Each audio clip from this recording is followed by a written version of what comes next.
안녕하십니까. 양진석 세무사입니다. 자, 이번 시간에는요, 2026년도 개정세법 일부입니다.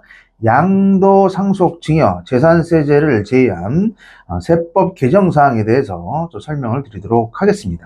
자, 2026년도에 가장 이슈가 되는 세제가 뭐냐면, 제가 볼 때는요, 조세특례제한법상의 통합세액공제 부분하고요, 창업 중소기업 감면이 큰 이슈가 될 것 같습니다. 이 부분과 관련되는 거는 좀 숙지를 하셔서 대표님이나 사장님께서 유물해서 사업하시는데 응용을 해주시기 바랍니다. 자, 먼저 간단하게요. 자, 쉬운 것부터 좀 설명을 드릴게요. 법인세 세율이 변경이 됐습니다. 작년까지는요, 2억까지는 9%였고, 2억에서 200억까지, 6억까지 19%였는데요. 자, 이제 2026년부터는 1%씩 다시 개정이 돼서 올라갔습니다. 예전으로 복귀한 겁니다. 예전에 10%, 20%였는데요. 성실신고법인도요, 200억까지 19%에서 국세 20%로 다시 1% 상향이 됐습니다. 가장 중요한 걸 이제 하나씩 설명을 좀 드리도록 하겠습니다. 창업 중소기업 감면 있지 않습니까? 그 중에서 청년 창업입니다. 세액 감면과 관련이 되는 게 확대가 아니고요, 좀 축소가 됐습니다. 청년과 관련되는 게 좀 축소가 됐고요. 2025년 청년이요, 수도권 과밀억제 구역 내에서 창업을 하느냐, 수도권 과밀억제구역 밖에서 창업을 하냐에 따라서 감면율이 틀렸는데, 과밀억제구역 내에서 해버리면 50%고요. 요거는 이제 최저한세 적용을 받았습니다. 그 다음에 과밀억제 바뀝니다. 밖에서 했을 경우에는 100%였습니다. 그리고 최저한세 중요한 게 배제를 받았어요. 최저한세 적용을 안 받았다는 얘기죠. 그러다가 이제 2026년부터 개정된 게 뭐냐면, 청년과 관련되는 거 설명을 드리면, 과밀억제구역 내에서 하는 건 개정이 안 됐어요. 50%인데 요게 이제 바뀌었습니다. 청년과 관련되는 창업 감면이요, 과밀억제구역 밖, 여긴 좋습니다. 여기에 수도권에서 창업을 했을 때입니다. 이 경우는 75%입니다. 그리고 중요한 게 두 번째가 최저한세도 적용을 받는 걸로 개정이 된 거예요.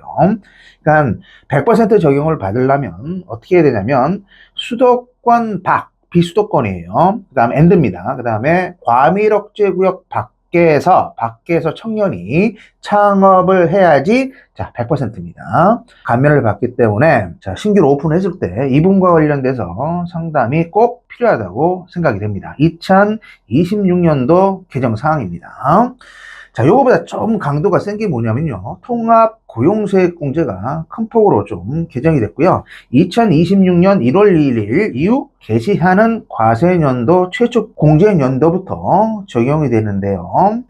예전에는요, 1차년도, 2차년도, 3차년도 있잖아요. 상시근로자입니다. 청년이 됐던, 청년 외가 됐던, 2년 동안 처음 공제받은 것만큼 상시근로자죠. 유지가 된다면 2차년도, 3차년도 공제를 시켜줬죠. 네. 1차년도에 공제를 받았는데 추후에 2차년도나 3차년도에 상시근로자나 청년 등이 감소가 됐을 때는 최초로 공제받은 금액을 한들어서 추징이 있었습니다. 물론 이자는 발생을 하지 않았죠. 그러다가 요즘 청년 실업이 굉장히 심각해서 이건 굉장히 좋은 방향으로 바뀐 것 같아요. 2026년 사업년도부터는 상시 근로자 수가 공제를 받더라도 2차, 3차년도에 어떻게 돼요? 중소기업 기준으로 감소하더라도 추징이 없어요. 그래서 저희 같은 경우는 어떻게 될지 모르니까 공제를 받고 3차년도까지 기다렸단 말이에요. 저 같은 경우는. 그리고 나서 이제 유지가 된다고 한다면 경정 청구로 해서 한꺼번에 들어가서 환급을 받는 식으로 일처리를 진행을 했습니다. 근데 앞으로는 2026년도부터는 대표님들이 그런 거 신경 쓰지 마시고요. 대표님들이 큰 부담 없이 공제를 받을 수 있으니까 요즘 유의해 주시고요. 이제 단점이 하나가 생겼어요. 이게 뭐냐면, 상시 근로자 수를 계산할 때 우리가 이제 근로계약서 그런 거를 작성하지 않습니까? 그래서 정함이 없음 이런 식으로 작성을 하는데요. 문제는 정함이 없음으로 해서 근로계약서를 작성을 했는데, 이 친구가 회사에 들어와서 근로를 하다가 한 4달, 5달 퇴사할 수도 있지 않습니까? 이런 경우에도 2025년도까지는 근로계약서에 정함이 없음 이런 식으로 해서 작성을 했다고 한다면 상시근로자회사에 들어가서 공제를 받았어요. 그런데 2026년도입니다. 요때부터는요, 어떻게 되냐면, 근로계약서는 당연히 작성을 하고요. 실제 근로기간이 1년을 충족을 해야지 이제 상시 근로자로 봐서 공제가 들어간다는 거예요. 이건 굉장히 좀 까다로운 규정으로 바뀐 겁니다. 근로계약서뿐만 아니라 실질적으로 근무기간도 엔드가 돼야 됩니다. 모두 충족을 해야지 통합 고용세 공제를 받을 수 있다.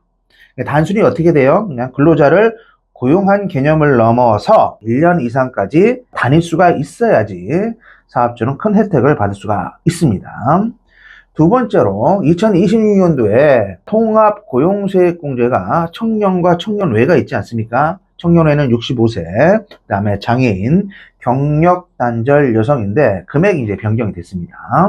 네, 금액이 변경돼서 말씀드린 뭐 중소기업, 그 다음에 중견기업 이런 식으로 나눠지죠. 그래서 중소기업의 수도권 지역만 간략하게 좀 설명을 드리면 똑같이 1차년도, 2차년도, 3차년도 자 그렇게 공채를 받고 있는데 자 청년들 같은 경우에는 뭐 1차년도 700, 그 다음에 2차년도는 1600, 3차년도는 1700까지 해서 자, 공제를 받고 있고요. 청년 외와 관련되는 거는 수도권 기준으로 1차년도 400, 그 다음에 2차년도 900, 3차년도 1000입니다. 이건 다 외우기가 힘드니까 중요한 거는 공제 금액도 상향이 됐다.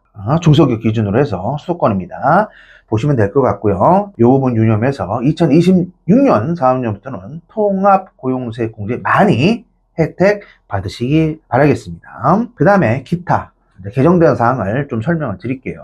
근로와 관련되는 사항 중에 우리가 연말정산할 때 대학생 자녀를 뒀을 때는요 교육비 세액공제 있죠. 15%입니다. 그게 연령은 보지 않지만 소득요건은 봤단 말이에요. 즉 소득요건이 종합이나 퇴직, 양도소득이 자 100만 원을 넘겼을 경우에는 자 교육비 세액공제 있잖아요. 그걸 받지를 못했어요. 자 그런데 2026년 사업년도부터는요 대학생 자녀입니다. 알바해서 돈 벌 수도 있잖아요. 소득요건 기준도 삭제가 됐습니다. 그러니까 100만 원 넘다고 하더라도 교육비 세액공제 대상으로 들어갔다는 거 이건 좀 중요한 것 같아요. 제가 볼 때는. 그 다음에 연말정산 중에서 우리가 6세 이하 보육수당 있지 않습니까? 비과세 받는 거. 2026년 사업년도부터는요. 종전에는 6세 이하 자녀에 상관없이 월 20만 원씩 공제를 받았는데 이건 좋게 받았어요. 개정사항은 한 명당입니다. 이제는 6세 이하 한 명당 월 20만 원으로 상향이 됐습니다. 이건 뭐 다자녀들 있을 때 6세 이하 혜택을 준다는 개정사항으로 좋은 의도라고 보여지고요. 그 다음에 근로소득 중에 연말정산 있자 신용카드 공제. 이 신용카드 공제와 관련돼서 2026년 사업부터는요. 자, 이게 총 급여가 7천만 원 이하이냐, 7천만 원을 초과하냐에 따라서 기본 공제가 있었죠. 그래서 7천만 원 이하만 봐버리면 기본 공제 금액이 300만 원이었어요. 근데 자녀 수에 따라서 자 50만 원씩 업을 시켜줬습니다. 그러니까 한 자녀까지는 300에서 350으로 개정이 됐고 두 자녀 이상은 자 400만 원으로 기본 한도 규정이 증가가 됐습니다. 7천만 원 자 초과자와 관련에 대해서는 기본 한도 금액이 250이었는데 1자녀까지는 자 25만 원 증가해서 275만 원이 되고요. 그 다음에 2자녀 이상은 자 300만 원으로 기본 공제 한도가 상향 조정됐습니다. 근데 제가 볼 때는 큰 의미는 없습니다. 신용카드 공제와 관련돼서 한도 규정은 큰 의미는 없는 것 같습니다. 그 다음에 기타 개정된 세법사항에 대해서 좀 몇 가지 좀 설명드릴게요. 우리가 국세기본법에 납부지연 가산세가 있었지 않습니까? 그 납부지연 가산세가 미납세액의 일수 곱하기 일수입니다. 10만 분의 22만큼 해서 계산했습니다. 여기 일수 계산을 했는데 자, 요게 2026년도 7월 1일입니다. 이후부터는 납부지연가산세 일수 계산을 하지 않고요. 자, 뭐로 봐요? 월별로 계산합니다. 일별이 아니고 이제 월별로 다 바뀌어버렸어요. 두 번째, 세무서에서 독촉에 드는 비용입니다. 독촉이죠. 앞면의 독촉. 독촉에 드는 비용도 가산세 플러스가 돼서 납부지연가산세에 포함이 돼서 이제 고지가 될 것 같습니다. 근데 내가 볼 땐 독촉에 드는 비용이 얼마나 될지 모르겠어요. 요거는 좀 추상적인 개념이고요. 자, 일수에서 납부지연가산세가 제가 월 개념으로 봤다는 굉장히 좀 중요한 개정사항이라고 생각이 됩니다.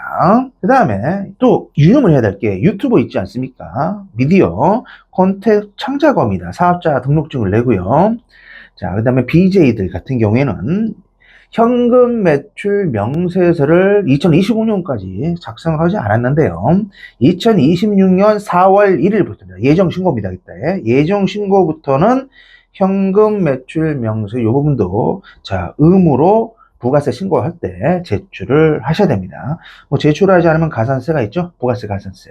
둔 취지는 유튜버라든가 BJ 등과 관련에 대해서는 현금 매출 누락 없이 무조건 어떻게 하라는 얘기예요?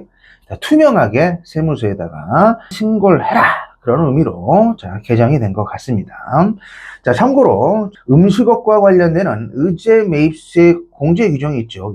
야, 1과세 기간이 2억 원 이하는 109분의 9, 그 이상은 108분의 8이었죠. 개인과 관련이 돼서.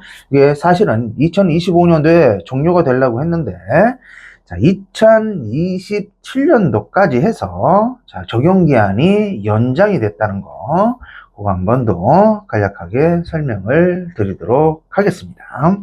그래서 이번 시간에는요, 2026년도, 자, 재산세제와 관련되지 않은 개정된 세법 내용에 대해서 저 설명을 드렸고요. 가장 큰 거는 제가 볼 때는 청년 감면 부분하고요. 그 다음에 통합 고용세 부분입니다. 그래서 이 부분은 숙지를 하셔서 2026년도 개정사항 사업하실 때 좀 참고해 주시기 바라겠습니다.